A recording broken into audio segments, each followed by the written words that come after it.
मला हा विश्वास आहे, ज्या निवडणुका आता झाल्या, आम्ही निवडणुकीचा अनुभव घेतला आणि आम्ही पण थोडी माहिती पत्रकारांकडून घेत असतो. राष्ट्रवादी काँग्रेस पक्ष या जिल्ह्यात एक नंबरवर तर राहीलच, सोबतच येणाऱ्या नगर परिषदेचे जे निकाल लागतील त्यात सुद्धा महाराष्ट्रामध्ये सत्ता स्थापन करणारा किंग मेकर पक्ष हा राष्ट्रवादी ठरेल.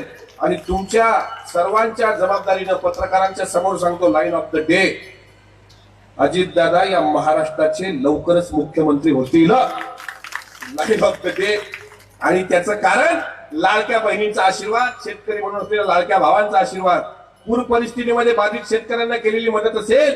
आणि आणखी सांगतो, शिवशाहू फुले आंबेडकर ही विचारधारा आमचा श्वास आहे. जरी महायुतीच्या सत्तेत आम्ही सहभागी असलो असं आपल्याला दिसतं, अनेक ठिकाणी तर आमच्या विरोधातच आमच्या सोबत असतील लोक.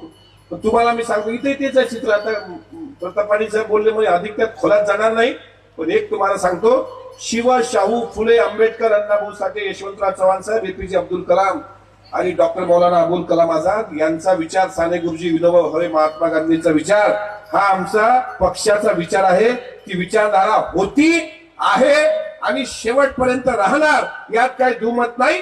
राष्ट्रवादी काँग्रेस पक्ष कायम कष्टकरी, शेतकरी, आदिवासी, मागासवर्गीय, महिला, वंचित, दुर्बल घटकासह सर्वसामान्यांच्या सोबत राहील याची ग्वाही अजितदादांच्या वतीने आम्ही सर्व त्या पक्षाचे कार्यकर्ते देतो.